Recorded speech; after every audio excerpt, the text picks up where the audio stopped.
I never really like felt comfortable in my body. I was a very quiet kid. Yeah, like people thought I was like broken. I would just, yeah, go to school, and honestly my way of coping was to smoke. Not a great thing to do when you're 12. And then just go in my room and just die for a little bit and then come back.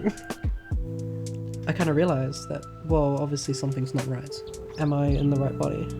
And then that's when I found out that I was actually born intersex. And then that's sort of when I realised, like, oh, they picked wrong. My soul, I am a woman.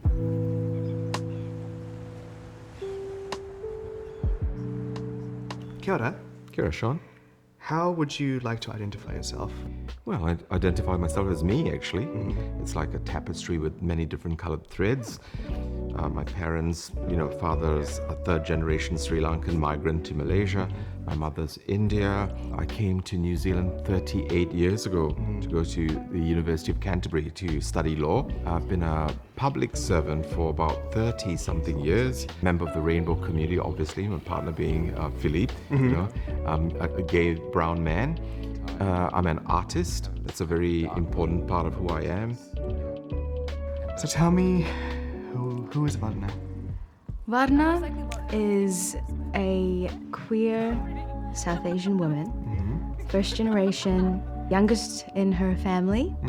She loves everything to do with marine science and painting and dance and Sri Lanka and nature.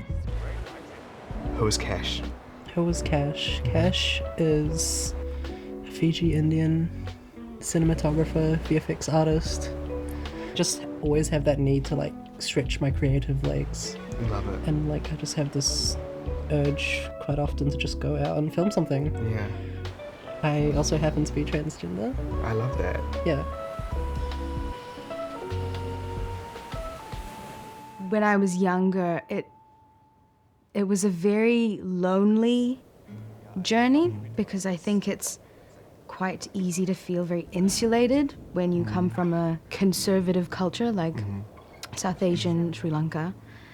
Having a lot of homophobic like one-liners from your extended family or your immediate family or whatever that might look like, I think they equated being gay or queer as something that is like on the same line as like pedophiles. And I think that made me really scared.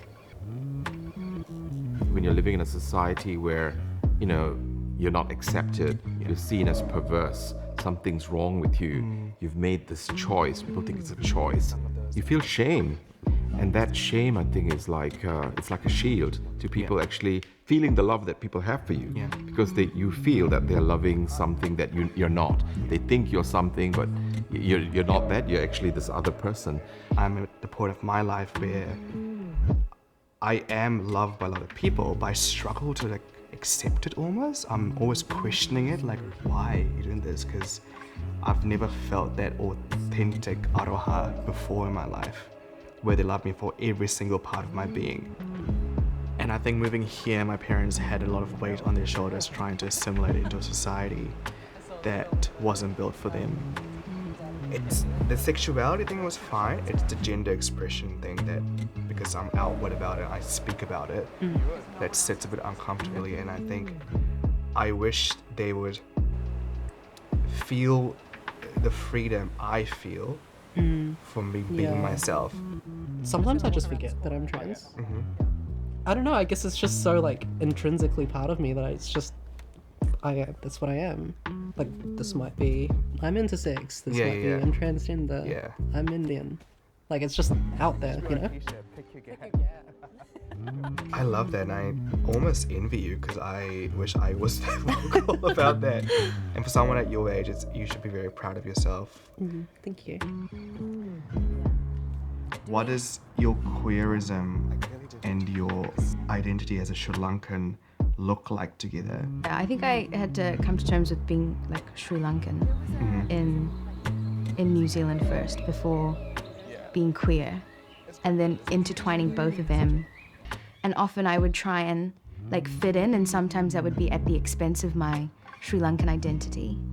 I see. You know, kind of like the jokes that would cater to kind of putting South Asians down or Sri Lankans down. Yeah. Luckily, as I grew older, I had a really nice group of friends that wasn't quite, like I didn't have to do that. And I think that also then bled into my queer identity about, you know, I don't have to fit in. If I'm not straight, then that doesn't mean it's like a bad thing.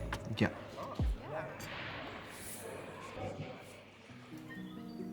I can understand why people develop prejudice and discrimination and so on. I mean, the world is so full of instability. Yeah. There's so much change going on around us. So people struggle to hold on to norms, values, things that feel consistent, predictable. Yeah.